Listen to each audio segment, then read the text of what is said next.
On se retrouve sur le plateau de Bismart for Change avec cette édition spéciale donc Smart Patrimoine ici à Patrimonia. On a le plaisir d'être en plateau à présent avec Avidan Geisman. Bonjour Avidan Geisman. Bonjour. Bienvenue sur le plateau de Smart Patrimoine. Vous êtes Managing Director Relations Investisseurs Private Wealth chez Apax by 72.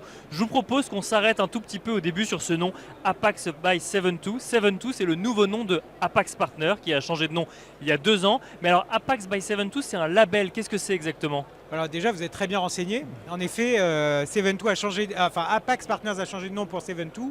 72, c'est la date de création d'Apax Partners en fait, 1972.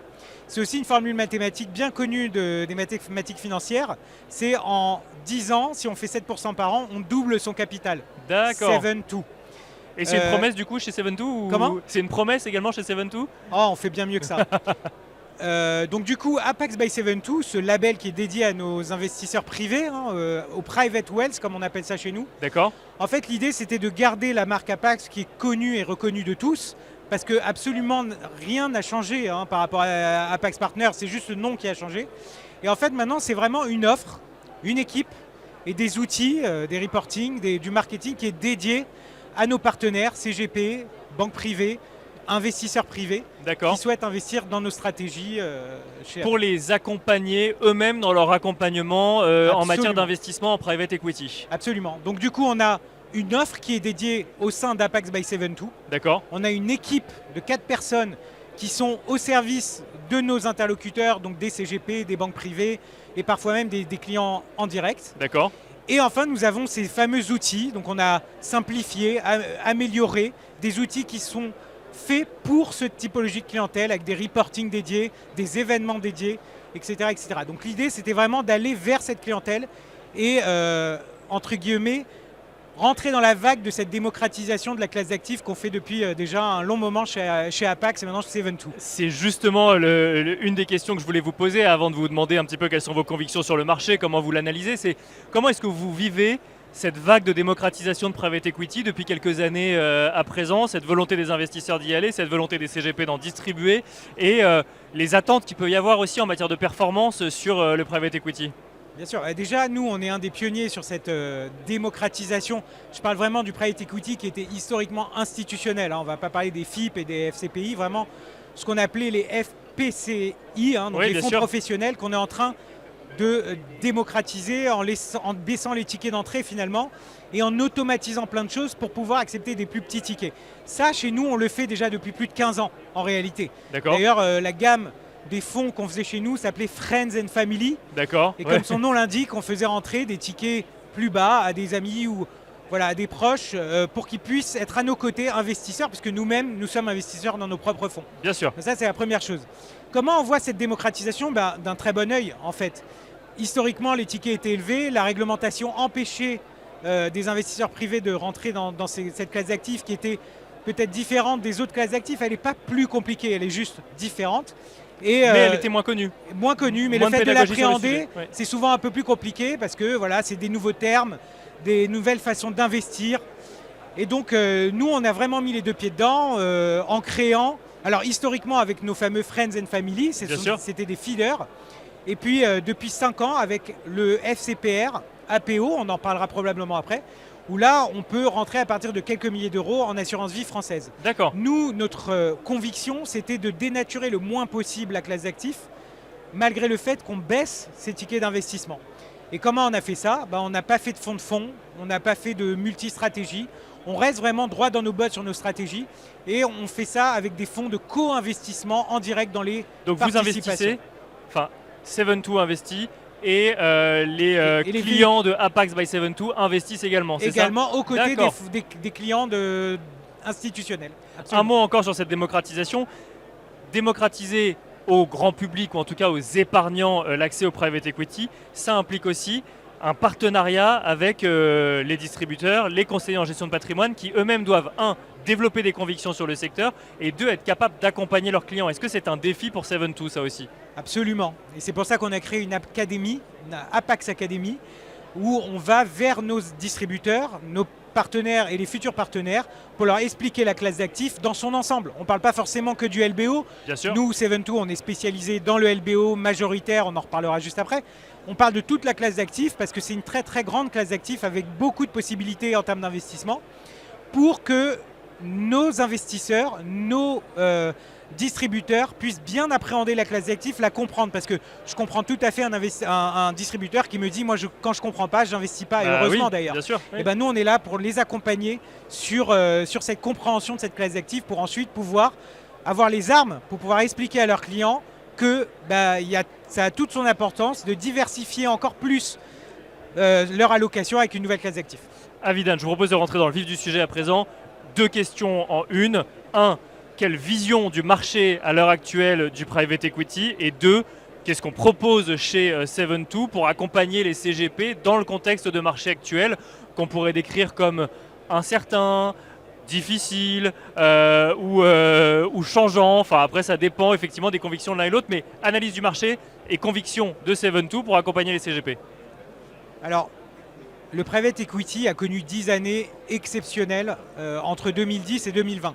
Je pense que c'est à peu près le cas de toutes les classes d'actifs, avec quelques petites perturbations dans le début des années 2010 avec la crise de l'euro, quelques perturbations vers la fin avec le Covid. Mais grosso modo, on a connu des années assez fastes et assez exceptionnelles. Le pic était en 2021. Puis on a connu 2 années compliquées, mais comme toutes les autres classes d'actifs. Bien sûr. Pourquoi ? Resserrement des politiques monétaires, augmentation des taux, moins de transactions sur les marchés. Nous, quand il y a moins de transactions en M&A, forcément, ça nous implique qu'il y a moins de deals Bien sûr. à pouvoir faire. Ouais. Et donc, on a connu des années plus compliquées avec moins de transactions. Ça, c'est le marché dans sa globalité. Les fonds large cap ont énormément subi ce contexte-là, parce que les fonds large cap font des opérations qui sont énormissimes, Oui. parfois plus grosses que sur les marchés financiers cotés. Donc il y avait moins de fonds, donc c'était plus compliqué. Exactement. Donc ils avaient beaucoup levé d'argent, mais ils avaient du mal à le déployer. D'accord. Nous, on est sur un autre segment de marché qui est le small et le mid-market européen.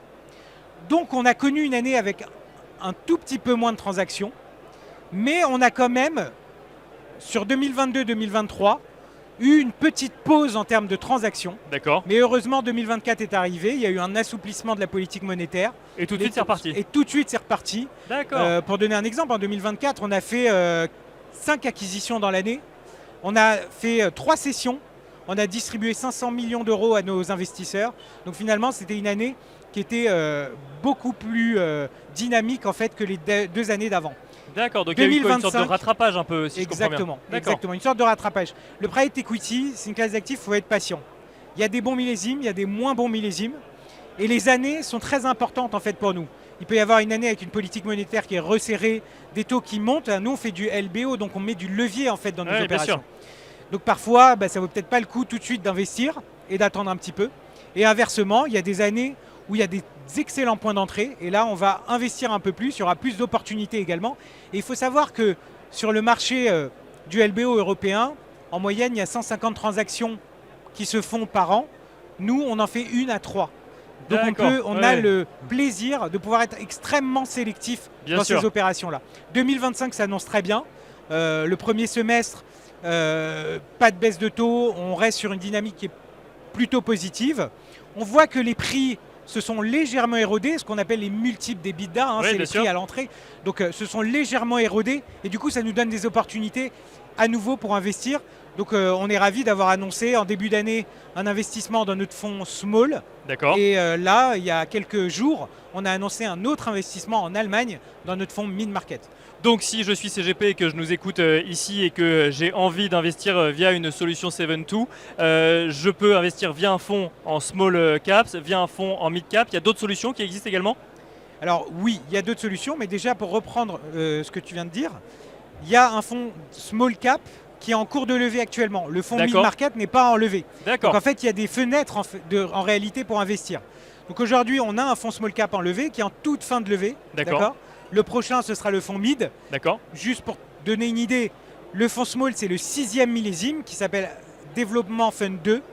Et le fonds mid market, ce sera le 11e millésime. On est un acteur historique du marché qui sera probablement disponible l'année prochaine ou l'année suivante. Mais on a un fonds, en fait, qui est accessible à partir de quelques milliers d'euros en assurance vie française. Et là, il est beaucoup plus diversifié parce que là, on a accès et au deal du mid-cap et au deal du small-cap. C'est un FCPR, le FCPR APO. Et là, vous avez un accès d'investissement en co-investissement dans les deux stratégies institutionnelles, donc avec une plus grande diversification finalement en termes de sous-jacents. Aujourd'hui, on accompagne 29 sociétés dans nos deux portefeuilles. Dans APO, il y a 28 sociétés. Dernière question, Avidan Geisman. La valeur demain, elle viendra d'où ? Est-ce qu'il ne se passe pas une journée sans qu'on ne voit pas des investissements colossaux ou des valorisations colossales dès qu'on parle d'intelligence artificielle ? C'est la boussole aujourd'hui quand on fait ces investissements, ou la valeur, elle peut venir d'ailleurs aussi ? Alors c'est une très très bonne question et merci de la poser. Historiquement, le private equity, il y a 3 moteurs de performance.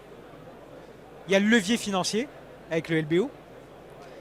Il y a la valorisation à l'entrée et la valorisation à la sortie. Et avec la progression de cette valorisation, ce qu'on appelle les multiples, progression des multiples. Et vous avez également la croissance des résultats de cette société. Croissance organique, croissance externe, amélioration opérationnelle, etc., etc. Bien sûr. Historiquement, beaucoup de valeurs venaient de la croissance des multiples. C'est-à-dire j'achète à 6 fois les l'EBITDA, je revends à 15 fois les l'EBITDA, bah forcément je revends beaucoup plus cher et je fais une énorme plus-value. Aujourd'hui, il y a eu un réel shift, en fait, un changement de paradigme depuis depuis le Covid, pour faire simple, puisque les prix sont très élevés dans le private equity aujourd'hui. Donc pour trouver des opérations avec des prix bas, c'est plus compliqué. En moyenne, le marché actuel, en moyenne, il y a un indice qui s'appelle l'indice Argos, il est à 9,5 fois la mise à peu près. 9,5 fois de multiple d'EBITDA. D'accord. Donc ça, c'est le prix actuel. Vendre plus cher, ça veut dire vendre très cher. Donc aujourd'hui, on va beaucoup axer sur la croissance des résultats. Et comment on fait ça ? Eh ben, l'intelligence artificielle peut nous aider, pas que.